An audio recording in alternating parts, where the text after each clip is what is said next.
Welcome back to 7th Grade Mustache. On today's episode, we'll be speaking about dad style.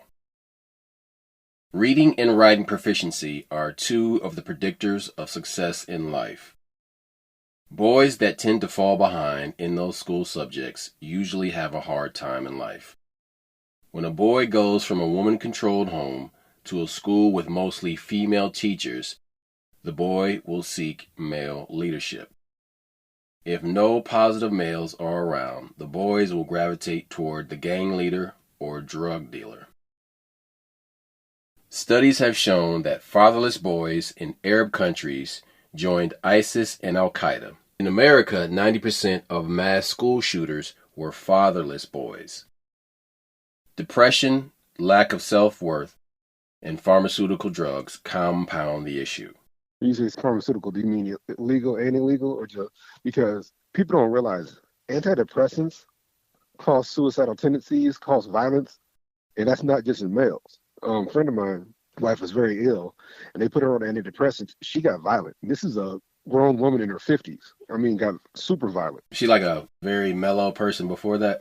Yeah. She was a hairdresser, great conversationalist, but she had some kidney issues. She passed, unfortunately. But when they put her on antidepressants, he was like, yeah, she became violent.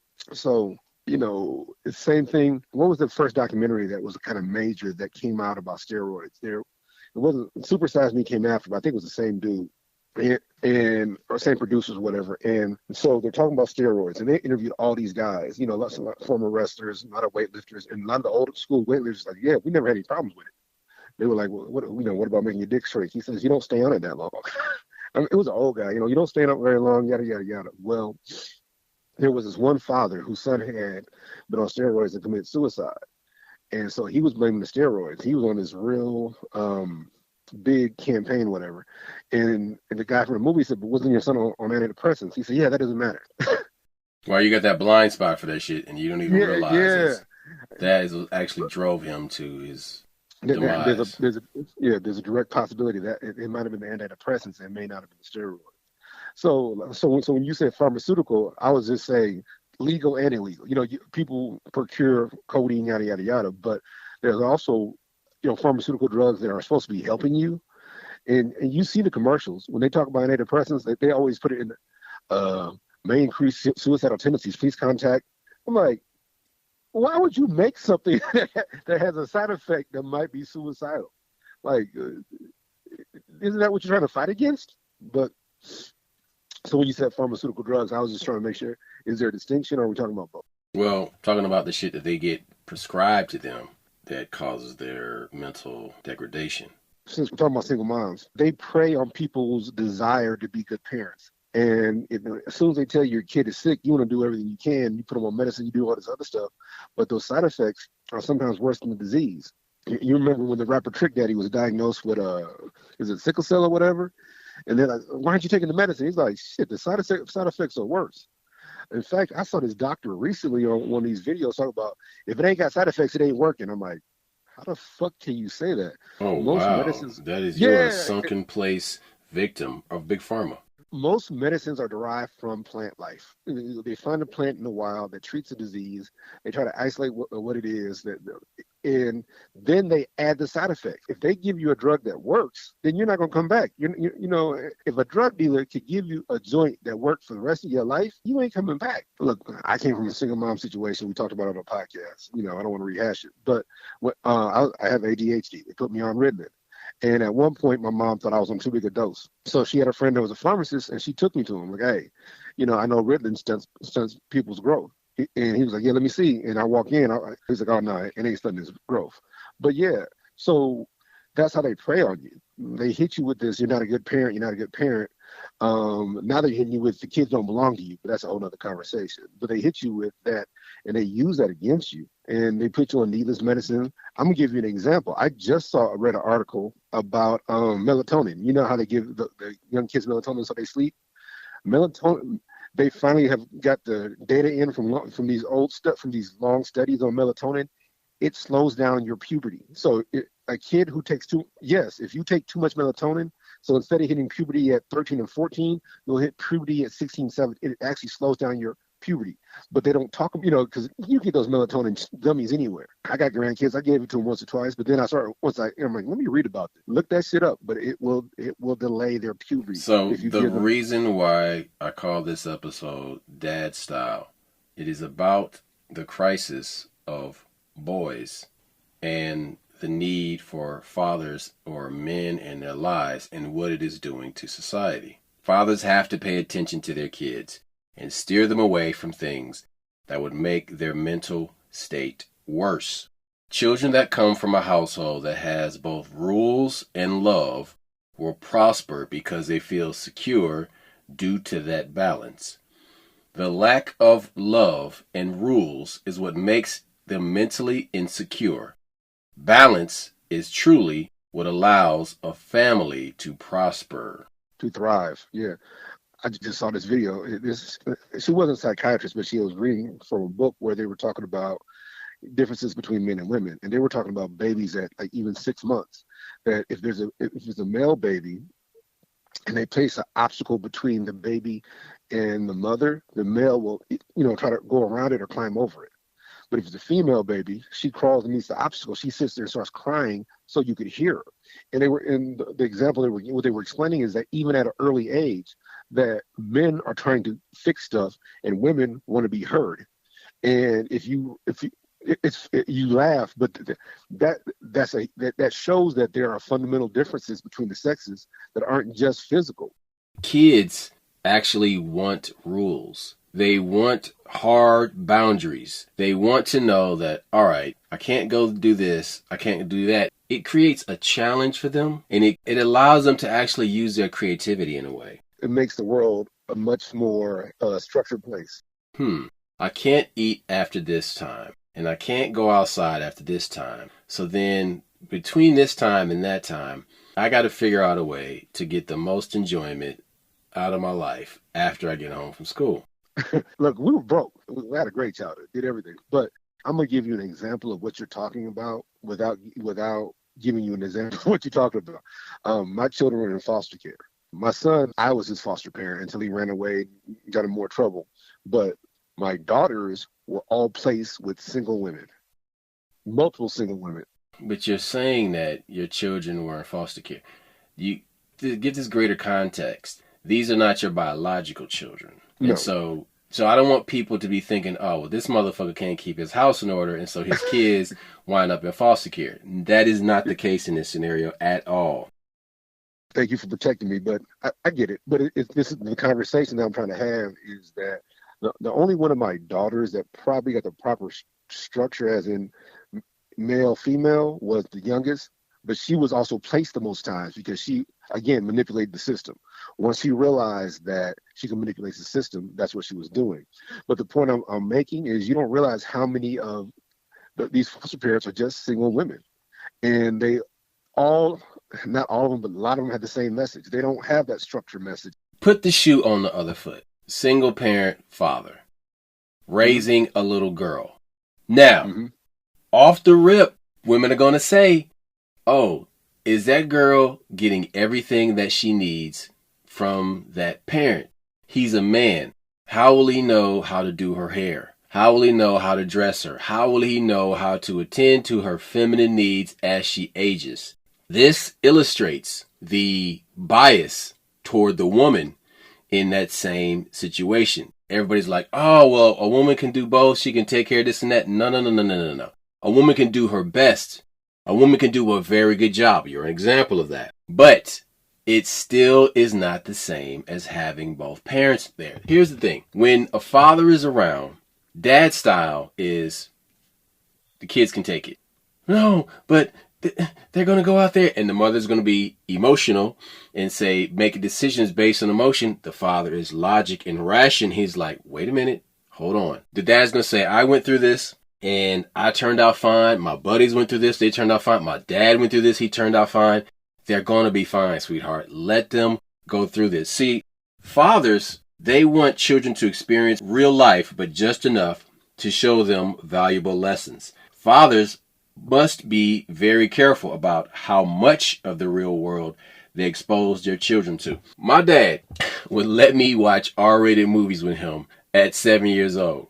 Because he came from a time where shit was extra real. Okay? Everywhere. He was a little kid in the Great Depression. And when you grow up with somebody like that, it's a very different experience than parents that were born in the 60s or born in the 70s. It's a very different experience. So there was a study that was done with people that were children in the Great Depression from households that weren't dirt poor. They might have had hand-me-downs and their parents struggled hard, but they provided a stable household for their family. They said that these people grew up to be resilient. They were, the media called the greatest generation because they fought the Nazis, in World War II. And these people endured all this hardship before they even went to war and then came back and built America into what it is now. Yeah, their normal lives were fucked up before the war. But here's the thing. These were some of the scrappiest people that humanity has ever created because they had to figure out how to make it happen with less. And even though their parents, were getting hand-me-downs and handouts, they managed to eke out a decent life and raise strong children. So these people from this time in history, they got their ass kicked by circumstances, but it made them resilient, strong people. Exactly. Very good point. Yeah.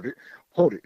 Let me jog back real quick. The point I was making, I'm not saying a woman can't raise a man. I'm not saying a man can't raise a woman. In fact, one of the things we just talked about is how men are problem solvers. How you said, like, what are you going to do about that? A man will go to a fucking hair school just to do his daughter's hair. A man will take classes just to take care of his daughter. Now, a woman will too, to take care of her son, but a lot of times I think they take too much information, what's the word I'm looking for, to heart. There are some things that are subjective. There's some things that aren't. Now, back to my daughters being in foster care, you don't know how many single women are foster parents. And when you sit here and talk to these women, well, you need to explain to your daughter. See, I can't get too personal because so one of these ladies that was my daughter's foster mom has 2 children by a friend of ours. And she was big on telling us, hey, you need to explain stuff to her. You need to explain this. I'm like, no, we don't. Because I came from a situation where my mom was like, I didn't get an explanation. The answer is no. Don't go outside. Don't run with scissors. Don't touch the pot when it's hot. Because there's consequences to that. You'll discover them. But then here's what my mom did. After I burned myself in a pot, I still got my ass. But here's the thing that people need to understand. Duct Tape's mother was assertive, not aggressive. And she was all the above. No. Well, no, what I'm saying is she was aggressive when she needed to be. She was balanced in her discipline. And she wasn't somebody who had a messed up day and would come home and beat the shit out of him. The crazy thing is people don't understand like how much small children watch adults. I would watch his mother like I was watching a TV show because I was comparing my experience to his experience. The funny thing is... Even at a young age.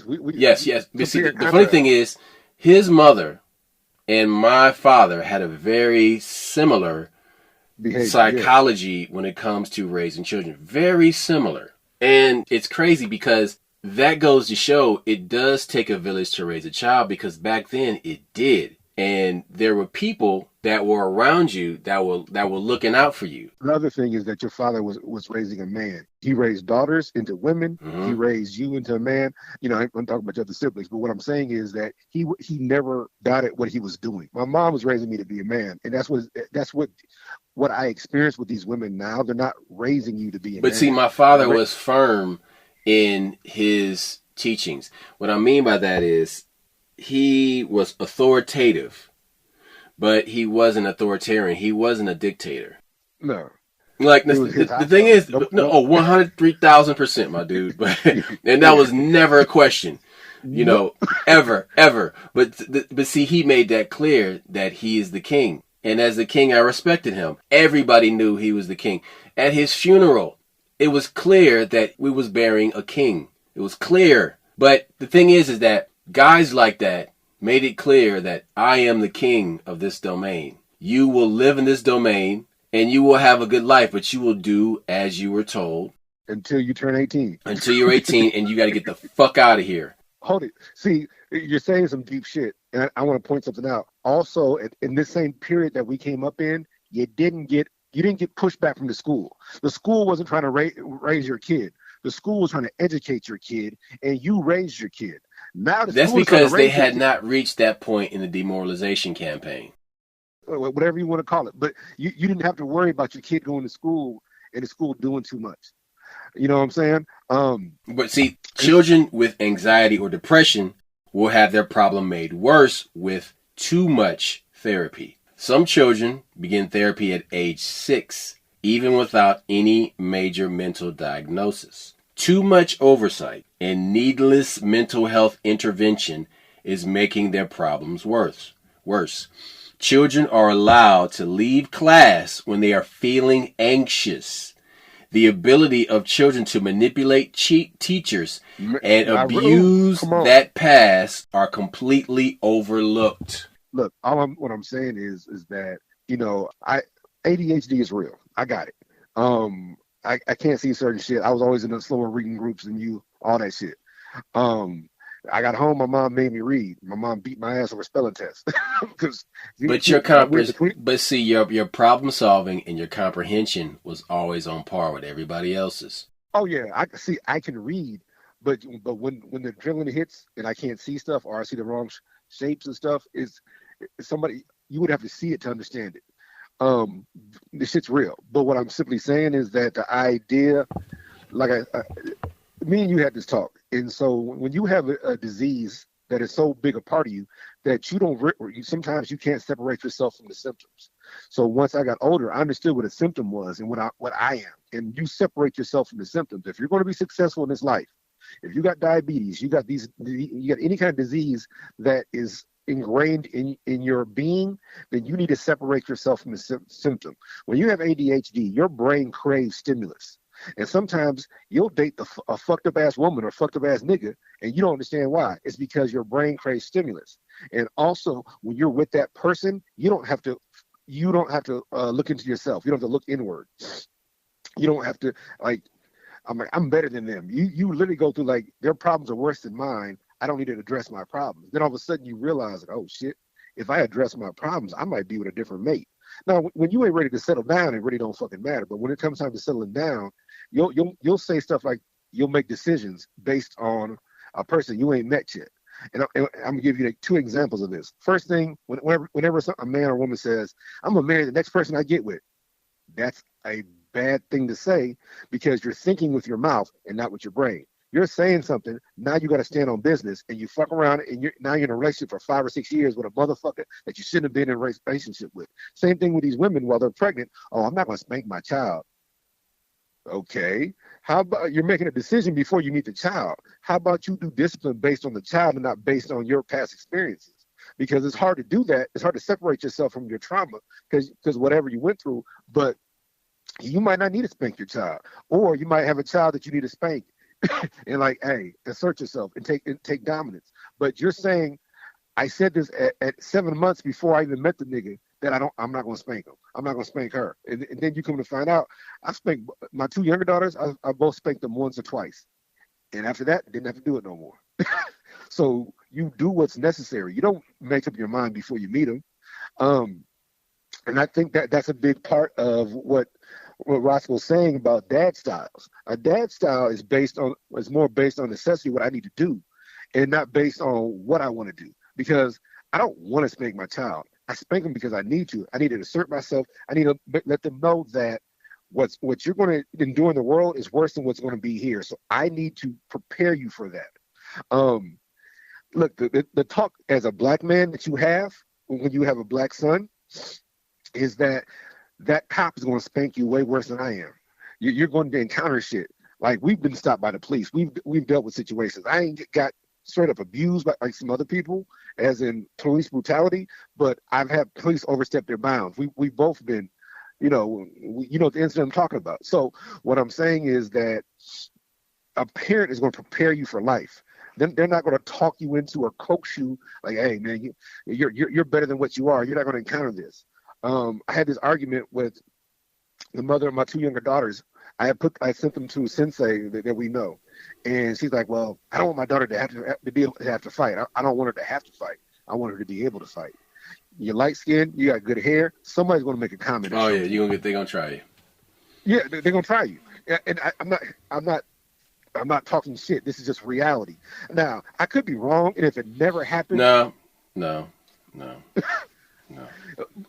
Motherfuckers are ignorant. No. And see, this is. I'm glad you brought this up. And people are becoming increasingly ignorant.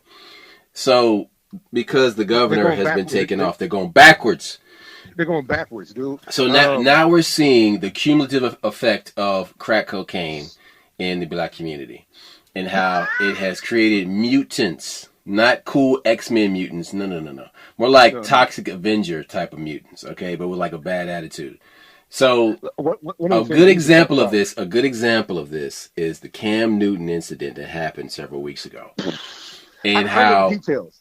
I do. So Cam Newton has these football camps that he has in different cities, and he has one in Georgia quite a bit, in Atlanta to be exact, and there's a lot of competitive jaw jacking, and it's encouraged and stuff, trying to build character. And he has coaches that run these camps, when he can't do it. Most of the time when he was playing, he was active in the NFL. He couldn't make some of these games, so he would have these coaches running this for him. And so it was at the end of the day, and him and these coaches that worked for him got into a verbal altercation at the top of this hill, the top of these stairs. And so what it was two adult men talking shit to each other. And I guess one of them threw a punch at him. And, Cam is a guy that he's 6'5", he's 240 pounds. He's used to 300 and something pound men throwing themselves at him at terminal velocity. So he's not soft. So, but here's the deal. Here's the deal. You got grown men fighting. Why do you, as a teenager, with your 167 pound frame, think that you are going to go at a man who has 300 pound men crashing into him all the time, and you're going to put a dent into that? Why do you think you got to get involved in grown folks' business? Because this is just like some fight at school where you can just get in there and throw a punch and be like, I got a lick. Young man, what you got to understand is none of this stuff concerns you, and the way that you are behaving stresses your inadequate upbringing. Hold it. RC said it the best. I can't think of RC's actual name, but I was watching that podcast. It's the 4 football players. I think it was 3 this time. Is it Frank? Oh God, I can't think of who it is. But RC, he said it best. He said this was a 7-on-7 football, league. Cam is in the league, and this coach had. It's his. He runs this thing. The 7-on-7 is his thing. Yeah, but he also coaches one of the teams, and this coach has beat him a bunch of times in the past. But this is where RC got deep. He said, "You don't understand how many people feel like they should have been in the NFL." Oh, buddy. Come on with it. Here you go. And this is something that is prevalent in the black community. That I didn't get my shine, but you did. Yes. So I'm going to go ahead and steal some spotlight for a minute. It happens in music.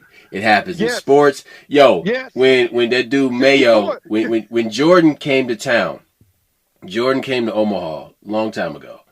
And this was in the 90s. Michael Jordan came to Omaha, Nebraska because one of the richest men in the world, Warren Buffett, brought him to Omaha. He paid him to come and play with the local college team, Creighton. And there was this guy that was a cold street ball player. And I was there. And I had my little disposable bullshit camera photographs from this thing. And Michael Jordan took this dude out to the court. And he said, listen, I'm going to show you the difference between you and me. He's like, you a good street ball player, but I'm the coldest in the NBA. And Jordan was doing simple stuff, real simple stuff. He was like, listen, we're going to stand under the rim. We're going to stand under the rim. I want you to jump up and dunk it with one hand. The dude took a step back and then Jordan and then jumped up. Jordan stopped. He's like, no, you doing a drop step. I'm going to jump straight up and dunk this. You know what I'm saying? And then then a lot of people don't remember this. They had a miniature dunk contest. I think they had about 3 dunks apiece. Jordan took off from the free throw line again. After he did it in 88, he did it again in 92, 93. He did this shit and the place fucking erupted. And he was like, listen, man, like there are levels to this game. You gotta understand what this is and who I am and who you are in this game. You know, Then it happened again. It was a really good high school player last name Mayo. And Jordan did the same fucking thing. He was like, all right, I'm gonna teach you. And he just broke this motherfucker down with defense, with offense. He completely shut this kid down. Because, listen, man, there are all these young boys out there that did not have a dad, and they have anger in their bones. And they want to unleash it on anybody whenever they can to show I'm superior. I'm superior. You know, I am somebody despite this guy who won't come see me, who won't support me, who doesn't love me. There's an anger in the bones, right? And so these little boys, this is why they attack Cam Newton, is because their lack of a father in their home. Listen, when boys have a good upbringing, not even like with a father, even a good mom, like my man here, when you have a good upbringing, you don't do foolish shit like that. You know better. You know what I'm saying? Okay, good upbringing is one thing, but when you have a dad, you're introduced to reality a lot sooner. When you have a mom, again, I'm not talking about me personally, but a lot of these moms aren't realistic. Hold it. Let me get back to the RC. But see, a lot of them are also enablers because they're exhausted. Yeah. Hold it. It's all true. But that's what I said was so deep about what RC was saying is that you don't understand how many people feel they should be in the NFL, NBA, Major League. He named all the sports. He said you don't understand how many people feel like they should have did it or could have made it. So you got a guy So if I can step on you and lower you down for a moment, I'm gonna do that. It shows that I could have done this, you know. But hold it. When you have a father or you have a mother like mine, I was introduced to reality very early on. In fact, my mom sent me to the it was Tony Barone at the time, the Tony Barone basketball camp, and I went to a couple basketball camps, and I realized I ain't that great a player. I can learn, but it was so funny. So I don't know why he kept picking on me because it's literally like 150 kids out there, and he grabbed me a couple times, and finally. He was trying to show me how to do a hook shot, and I just kept hitting it. He's like, finally found something you could do. I'm like, you motherfucker. Mind you, I'm like 11 years old. And so he's like, look. And I kept doing that shot. In the game, he's like, can't nobody stop him from the sky hook. He would single me out. But that's the whole thing, is I realized early on, it takes work to be a basketball player. It takes work. And if you're not applying yourself, you're not going to reach that level. I mean, people are physically gifted, but that ain't you. When I was working with kids, you know this, I was working with my friend, and so I had a bunch of kids I was working with. It was the single moms that would be hyping their sons up. It was one in particular. She was telling us how good her son was, and he wasn't. I've seen better. You understand what I'm saying? I'm not saying that to be mean. That was the reality of the situation. Yes, but she, like you just said, she was hyping him up. I said he needs a dose of reality. He needed to be playing. I'm gonna tell you like this: if you want to know if he was good up here, it was two places you played. You played at Fondell, or you played at the base. Sit just under the base. Oh, he's in high school. Sit into the base. If he goes out there with the base, you got players from all over. Same thing. We used to run it at Creighton. I remember this white boy from Philly, kind of fat. He reminded me of Marky Armstrong, except he was white. When you saw this guy, you thought he couldn't play. Motherfucker, shoot from anywhere. He just couldn't dunk, but he could do everything else. Mm-hmm. I'm like, because Mark couldn't dunk, but Mark had handles. He could shoot. You know what I'm saying? No look passing. He was mad. Yeah. No look passing. So, so when you talk about dad styles, what we're saying is that usually the dad is the one giving the child reality where you can really judge where you are. And as a stepfather, my son tried me once or twice, and the first time I caught myself because I was working security. I almost hit him. And my wife, you should have hit him because we weren't married yet. I'm like, no. I'm like, you really don't understand. She said you should have hit him? Yeah. Okay. I'm like, you don't get this. I'm like, darling, I just threw somebody out. Bro, listen, let me help you out. There are ways that you can scold a boy physically You can grab him, certain parts Yes, on his yes. body, and show him, listen, man, you see how my hand is on the back of your neck right now? All I got to do is just squeeze. Like, Look, you don't understand. Like, I can grab you by the elbow and you can't bend your arm. move. Look, when my son got older, he thought about trying me again, but once your kid starts working with you, like physical doing physical activity, he slipped and fell, but I'm carrying something, so I had to snatch him up, and he never tried me again because he realized like if you're holding something that weighs 150 pounds and then you pick me up, you ain't. So you have something heavy in your arm, and then with the other hand, you grab him. Yeah, I had to catch him because he slipped, and so that's when he never tried me again. Because That's reality set so in. Like, crazy that it was symbolic at the same yeah, time. yeah. Look, yeah, I can do this all day. Um, No. I got you. yeah. Oh, it's both. Yeah, yeah. That's profound. Yeah, yeah. I support you. I got you. But But see, that's the you whole. don't understand. Like, because you could carry this heavy load and grab him at the same time, it's like, I'm Superman, motherfucker. Then you know. Look, you people don't want their kids. Look, I'm gonna say some unpopular shit. Motherfuckers, this whole kid thing everybody who. I'll give an example. Back in the day, when you watched the football and people were like, well, what's the greatest moment of my life was winning the Super Bowl. Now it's like next to winning the Super Bowl, I mean, the greatest moment of my life was having my daughter. No, I'm gonna piss some people off. How many people have won the Super Bowl? In like maybe what 2,500, something like that. How many people have kids? You got retards having kids and doing shitty jobs. Stop making it seem like childbirth is the best thing ever, and it's so special. Look, being a parent is important, yes, but this whole idea that it's all encompassing, yeah, motherfuckers. Look, our parents left us at home by ourselves. Well, they work both their jobs, their full time and their part time job. You know what But I'm saying? see, there's something to be illustrated there because not only did people's parents leave them home, to be latchkey kids, then you had shitty parents that were leaving. They would leave their kid home, for Weeks school. for weeks. No, because you gotta understand, like in the '70s and the '80s, parents are still going out and partying. Partying. Oh, And like partying cocaine. was a Yeah, different. Cocaine was a hell of a drug back in the yeah, day. yeah. So, Okay, so the Teddy Ray hold, party hold is it, hold, different. hold it. So then parents would go out and party and leave their kids while they went out. They would just get some Godfather's pizza and put it on the table, like, all right, don't Yep, let nobody yep, in the house. yep. And we didn't even have VCRs yet.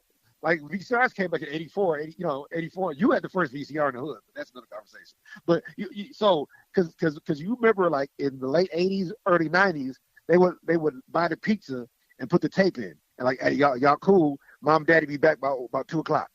Yep. And they would sit there and watch it. And you might get a babysitter, you might not. A babysitter, I'm you going to the might get Lynx one. Lounge. Y'all don't fuck up around here. Yeah, yeah, yeah. Like shit. Don't burn the house down. And it was serious. Look, Dude, what listen. I'm saying is, no, The, go ahead. I'm sorry. the belief that men earn more than women is debatable and untrue. The fact is that fathers earn more than mothers. Women who have never been married and never had Yes, children earn 17% more than women that did have a family. See, yes. when They were taking out the work environment. They were taking out the pool correct. for that period of When time. fatherhood becomes part of a man's life, his primary financial motivations change. The man will often forego a career that gives greater satisfaction to one that pays more and provides a better life for the family. See, a starving artist is cute. A starving father is not. And a starving father is looked upon with shame, like, my man, you created these babies and you can't even take care of them. Like, you should have figured this shit out by now. Like, what is there's no mercy for a starving father. Nope. So whereas a mother, people will look on a mother who's on hard times because she might be in that situation because of the father of the child, or whatever decision she has made. Because she's by herself, she'll get more mercy. But a man in a situation gets no fucking mercy. It is a primordial thing.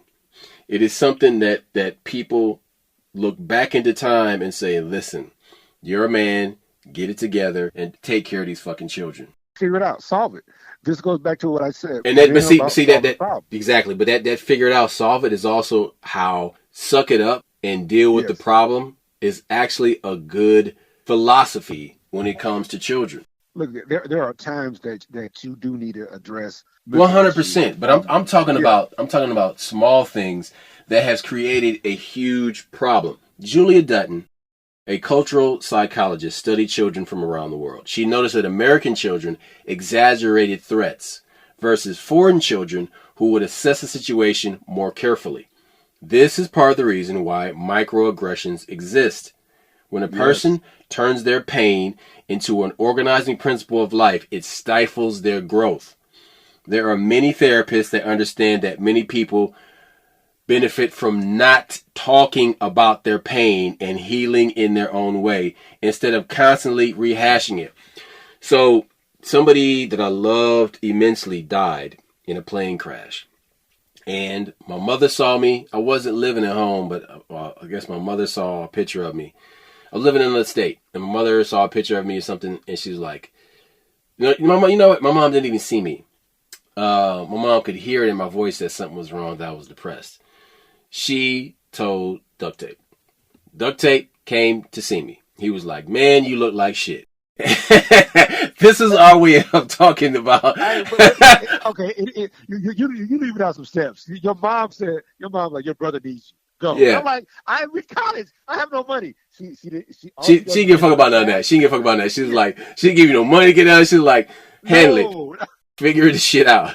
And Duct Tape was like, all right, I'm on it. I'm on my way. This motherfucker shows up at my doorstep, 1,000 miles away.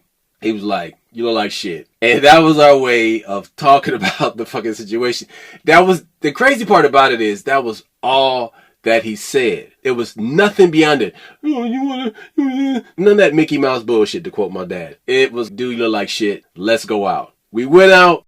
We went to a strip club. We had a great fucking time. It wasn't even just a strip club. It was like my brother was back. My brother was here. And everything was cool. When he left, I was like, man, I'm glad you came to see me, man. I feel a lot better. That was it. I didn't go to a cold office building and sit on a couch and cry into a pillow. None of that bullshit. None of that. That was it. And so the problem is people, they don't have an extended family these days. Hold it. That's deep. But what I was going to say is that I think too many times we're educated by television. And when you're educated by television, you think that your experience is just like that person's experience. And we try to make it that way, even when it's negative. My second youngest daughter, I went through that shit where she's big on reading. My two youngest daughters read a lot, and if she reads a character in the book, she would transfer that experience onto her. And I'm like, you're not going through that. And so there was a problem because she was going to Central, and I went and talked to the counselor, and they were like, yeah, we're getting her therapy, this, and this. I said, okay, I don't mind therapy if you hold on a second, but that you're an amateur psychiatry, like that. You're not even a practicing psychiatrist, like. Oh. So this bullshit is exactly what I'm talking about here. How they take these things that a kid can work through on their own and make it into a mountain. They make it into a fucking mountain instead of steamrolling over that molehill. And so one of the things I told myself, I'm not big on therapy in the sense that if you're teaching her how to cope and you're giving her skills, but if she's gonna be here every week for the next 12 weeks, I have a problem with it. So and so she did a little crying, and we get in the car. I'm like, okay, you done? And okay, so tell me what you cried about. She wasn't sure. I'm like, but it's fine to be emotional. It's fine to be upset. It's fine because you think that people don't support you the way they but this ain't the end of the world. You're only here for 4 years. This is not your whole life. And second, if a motherfucker really threatens you, I'll kill him. So you ain't got shit to worry about. At the same time, I bought one of those bulletproof plates as a steel plate, and I had her put it in her backpack. I said, in case there's a shooting at school, like you ain't Wonder Woman. I'm a man. I'm trying to solve problems. I'm not trying to prolong them. Now, sometimes here's the problem. It's necessary to kind of, like you said, put it in the back for a little while because I got to pay bills, I got to live, and then I got to sit down and think about this, talk to God about it, talk to my brother about it. Look, I just lost my son December 10th, and one of the things I'm dealing with is like a social anxiety that's a motherfucker. And I was leaving work the other day, and I'm leaving work. Well, excuse me, I'm lying. I was actually coming in, but my relief was leaving. And I had to go back to my car because I left something in my car. And I told her, like, look, since my son died, my social anxiety is a motherfucker. I don't like people. And she goes, her husband died of COVID. It was during the pandemic, and this is when they were making her come to work. Her husband was sick, so he couldn't go anywhere. She brought it home. He dies. And so she's like, it doesn't go away. She said her social anxiety is permanent, and it might get better for some, but it didn't get better for her. I don't like crowds. I don't like people. I enjoy my alone time. I enjoy it immensely. This is a 3-minute conversation. I'm like, oh shit. But it helped me in the sense that I'm getting over it. The social anxiety. I'm not going to get over the loss of my son. Just like Roscoe ain't going to get over the loss of his family. But the fact is that this is as I got older, I think I got a little bit angrier in the sense that I just had this expectation that my son was going to get his shit together. And because I don't know if he can. I don't know if it was going to happen. It's like a movie.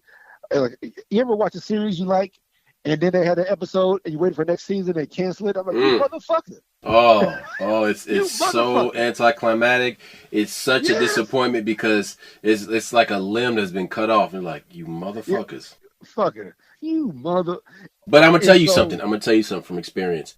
It does get better with time, and God will heal your heart because He healed mine, and it takes time, and you come to understand that person is at peace, and they are in a place that is so great that we cannot comprehend.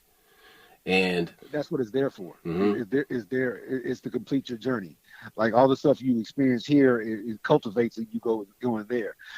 Look, you're not raising your kids to die, but you're raising your kids to know about life and understand it. And you try to give them that dose of reality early in bite-sized portions. You know what I'm saying? Look, the example me and you used to talk about when we were in college, baby food. Now, a baby can't chew a steak. Now, if you mush a steak up and give it to it, kid can eat it. But the bottom line is that that's too much for them to digest. So you have baby food, you have breast milk, you have little things to work you up to solids. And so then when you have your own teeth, you have much more strength. You're able to digest it on your own. But that's how life is. It should be given to you in morsels, and then you get more confident. And you're right. You're absolutely right about that. But teaching resilience is a job for both parents. And boys will listen when it comes from a man. You can argue. Girls too. You can argue about that all you want, but it's true. So, which is why little boys, they look up to coaches, scout leaders, martial arts instructors. They look up to all these people, even the guy in the neighborhood who tells the stories. You got those from time to time. You have people that kids look up to. And it's because, for example, like sometimes I would go to work with my dad when I was small. And, I would go to work with my dad like in the summertime.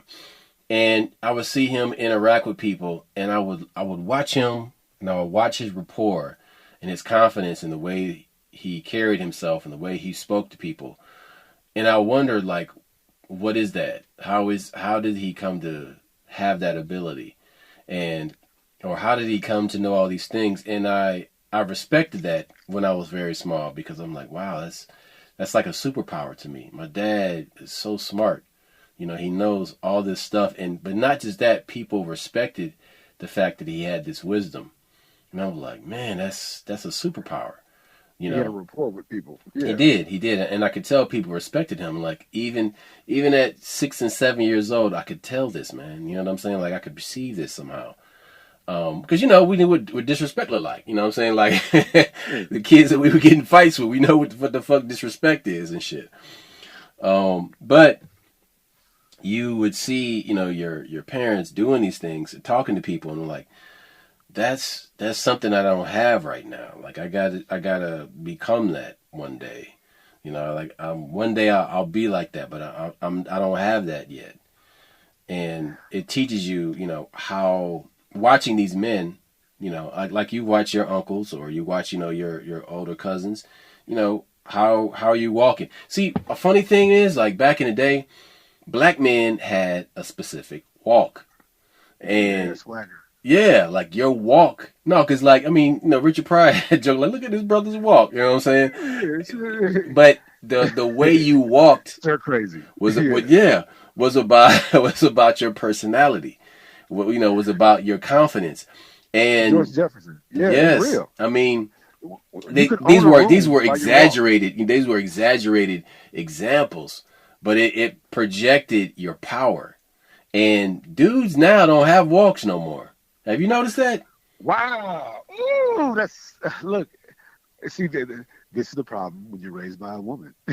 I'm sorry. There are certain things that you would project. When I told you the story. So my Sunday school teacher, I'm still friends with him, but I was young, and I was roughly probably 7, 8 years old, and I walked. And he said, "Why you switch when you walk?" I'm like, "What are you talking about? You switch." I'm like, "I'm 8 years. I'm gonna beat this grown. I'm gonna beat his ass." I was offended, but what he was saying is that's not how a boy's supposed to walk. A man shouldn't walk like that. But a man said that to you. Now you were Yeah, watching the way your mom or your aunties I walked, and you I copied it acquired without I thinking about acquired it. yeah, I acquired that. But this goes back to what you were saying. Children watch parents. And and Children and watch also, mothers. like if boys have like older sisters, they'll pick up Yeah, their mannerisms. So you know what I'm saying? Like there's been little boys that have like older sisters, and I'll catch it. I was like, stop doing that. What? Don't hold your hands like that. like What are you that. talking about? I said because we're men, our bodies are different. We don't walk like that. We carry ourselves differently. He said, "Is it bad?" I said, "No." I said, "But it's just different. We are like this." I said, "Stand up straight. You're when you're walking, walk with power. Walk with your whole body. Don't let your lower body do something different than your upper body's doing." Upper body. Look, women and men are different, and I'm not saying this in a negative way. I'm not talking LBG. I'm not saying I don't that. give a fuck about What none I'm of that. saying, We're talking about boys and girls right now. uh, yeah, but what I'm saying is that sometimes you don't know that you're doing something wrong. And when I say wrong, I mean incorrectly. I don't mean wrong as in that. What I'm saying is that's not the way it should be done. It's incorrect, and you need to be correct. And coming from a single parent household, a woman, my mom was like, I didn't think it was a problem. She's just happy your ass is walking. You start walking at 9 months, nigga, shit, you on your own now. And so, but you observe and you imitate what's natural to you, what's around you. And so that's also why it's so detrimental. Like, I remember seeing my parents argue. So I don't argue with my women in front of the kids. Most women I dated have had kids. I don't argue with them in front of the kids. And because of that, people think you're weak or whatever. I'm like, nope, I'm not arguing. Now, once the kids are gone, bitch, you lost your motherfucking mind? Dude, Yeah. it Like, snows where we come from a lot in the yeah, yeah. wintertime. Even more so back in the day. It's going to snow And again. Yeah, I seen it. yes, yes. And you said it's about snow again? Yes, next week it's supposed to snow again, but that's another conversation. Whatever. The Mark, winter's not over. who the Ha fuck? ha, motherfucker. Listen, Surprise, nigga. I saw my dad slip on some ice when I was a little boy. And, and I laughed my ass off. I was looking at him out the window in the driveway. He was on the sidewalk in front of the house, and he slipped on some ice. I think he was shoveling some snow. He slipped and bust his ass. There was nobody outside, so I'm like, all right, maybe I was the only one to see this. But I still had respect for him, but I was able to gather some levity from that.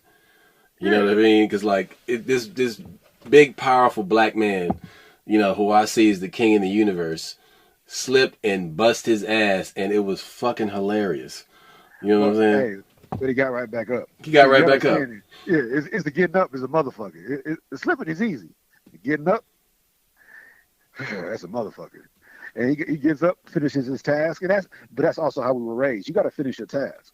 That's something that is different. It's difficult when you and your woman ain't on the same page and you're both raising a child, because you'll try to give one message and they'll give a different message, not realizing now my wife's been with me for years. She's like, okay, I get it now. I see what you were doing. I understand now.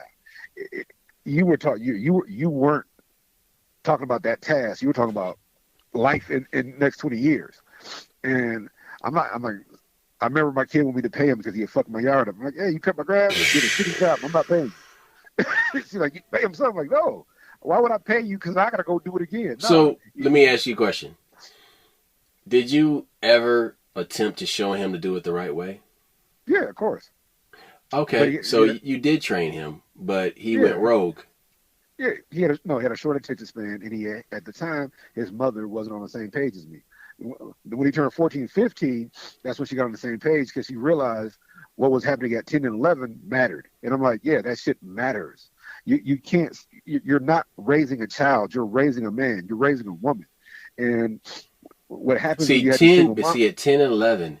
You got to get him before. You got to get him at that time because if you get him, if you get him after that, man, there's some stuff that's already hardwired at that point, and you've missed the boat. And so, like that is going to be a more difficult struggle. Whereas, like when they're still 8, 9, 10, they'll listen to you and they'll take direction.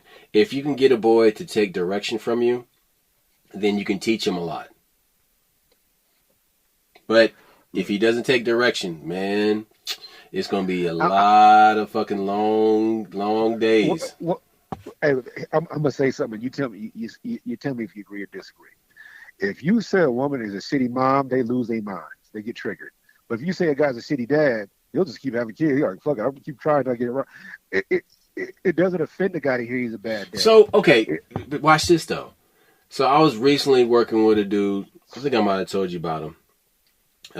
He had a shitty, like he had a almost there work ethic, but it was still shitty. Like, and the shitty parts kept fucking up all the other parts that were good about the work ethic.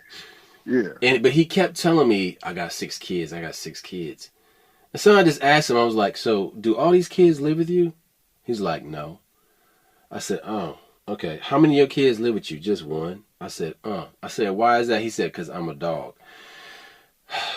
Okay. So this must be the one by the white woman.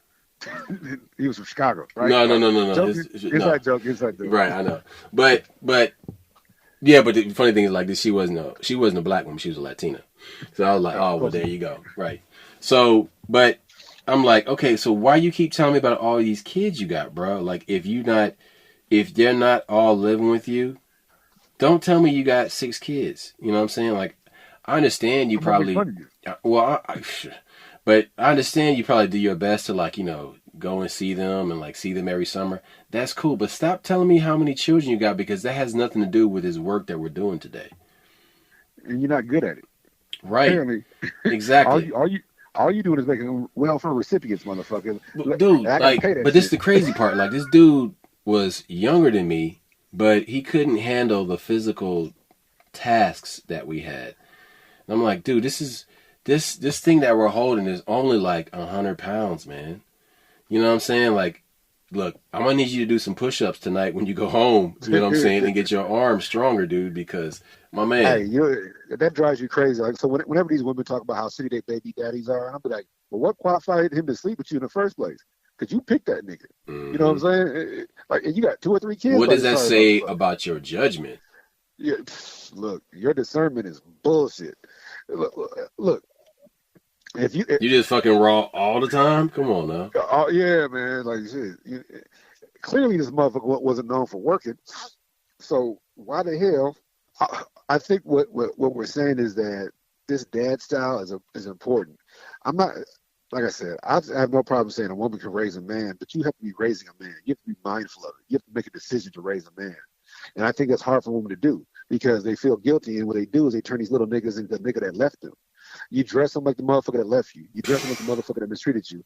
And you sit here, and one of the hardest things for when women ask me questions about being with a woman or whatever, I'm like, okay, so I said the difference between you and my mom, do you spank your child? Do you spank your son for lying? No, I don't. I'm like, okay, so you like liars? No. My mama beat my ass for lying. Oh, yeah. So I said, pissed her off. So the difference between the motherfucker you're raising and the motherfucker you're talking to, I'm going to tell you right now.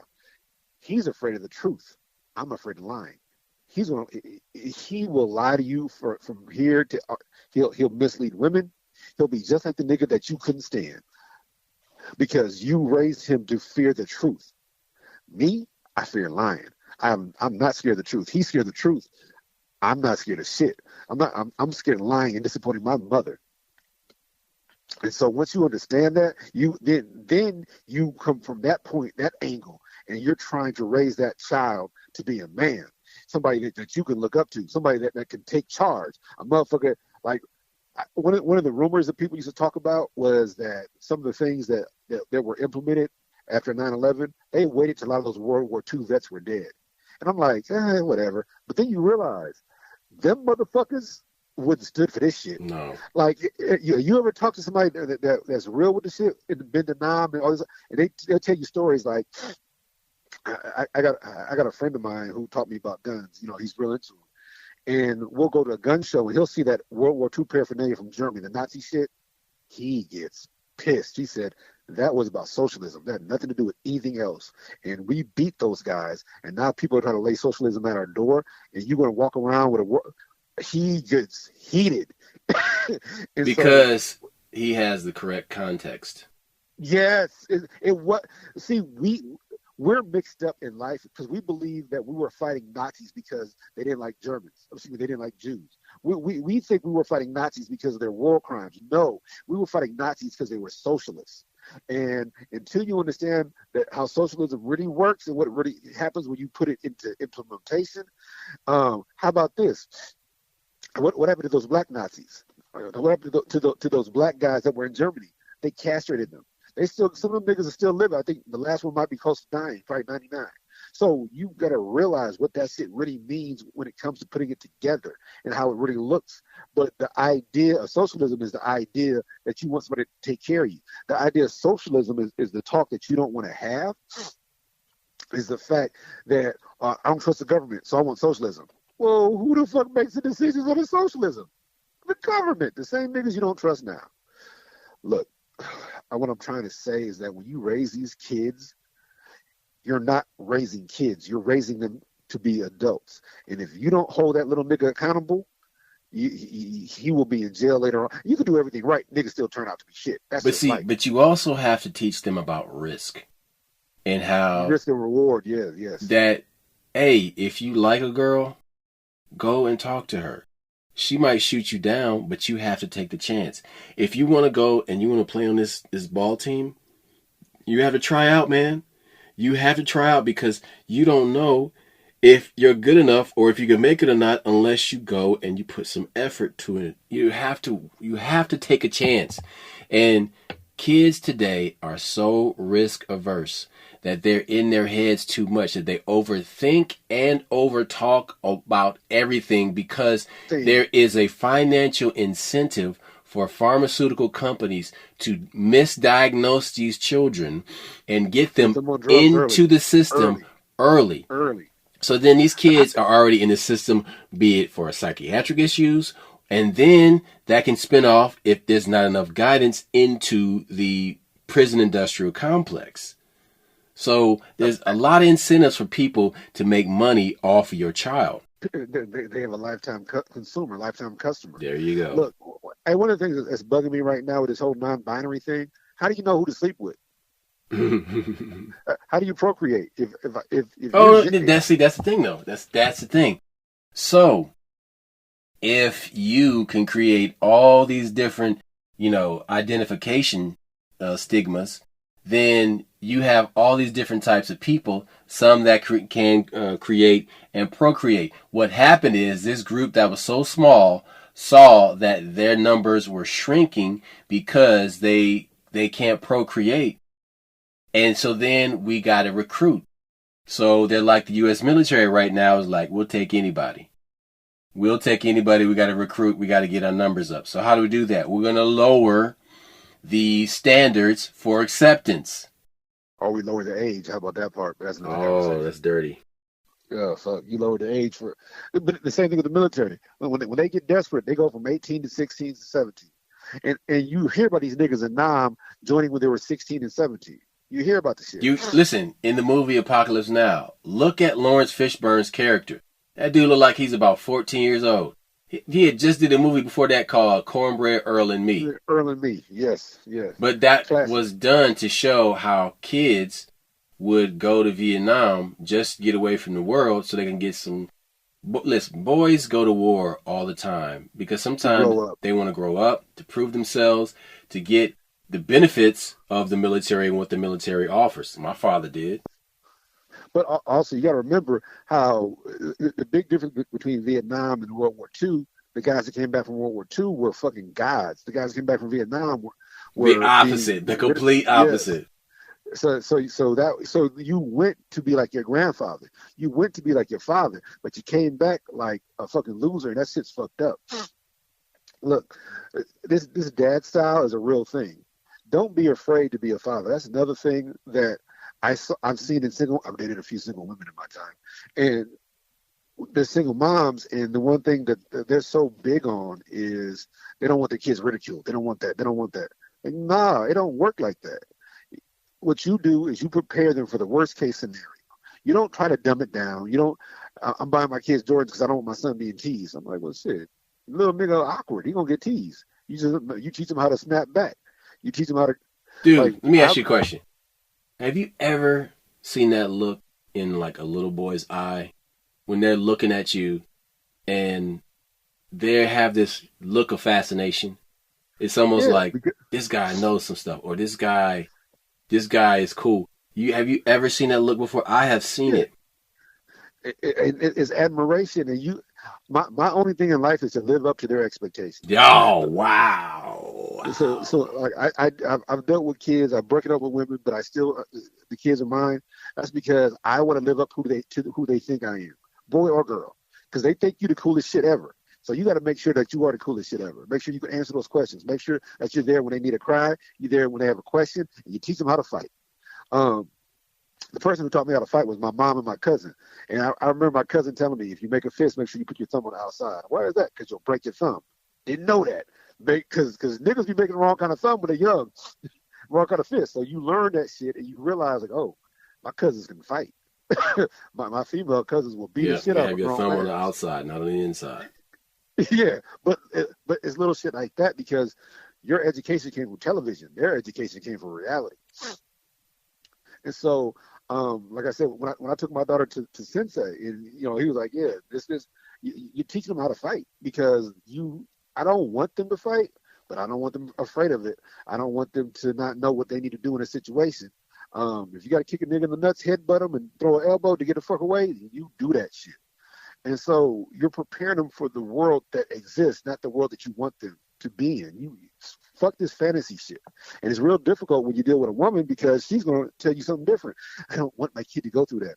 I don't want him to go through it either. But that's what I was talking about before, because before you had all these single parent households, you had the dad style that was like, hey, it's all right. It's going to be fine. He'll suck it up and he'll learn from this experience. Whereas the mom who wants to throw a wet blanket on this emotional wildfire, I'm like, hey, it's fine. It's fine. He'll be okay. I think the other thing is that you also got the same message at every house. Back in our day, it was 2 houses that had shitty parents. You knew who they was, but everybody else gave you the same message. If you went to the end of the dead end, you got the same message at that house. Next house, you got the same message. Next house, you got the same message. Next house, oh, wait a minute, this house sucks. Next house, you get the same message. Then you come to mine, you would get the same message. The house on the corner, same message. My house, same message. The other house on the corner, not so much. But then it's so when you had the same message come from every parent except for 1 or 2, and then you had the same message come from school, like, hey, listen to your parents, you'll grow up big and strong, is one thing. Now you got 19 city parents who are stealing with the kids, doing drugs with the kids, drinking with the kids. And you got 1 or 2 parents, 1 or 2 households that are solid. And then you go to school and you ain't gonna listen to your parents. If you're in foster care, they'll give you money. You get these fucked up ass messages, and these are the counselors telling the kids that if you're in foster care. So what's going to happen? Your kids are going to try to get in foster care because they want to get money. And I'm like, what the fuck?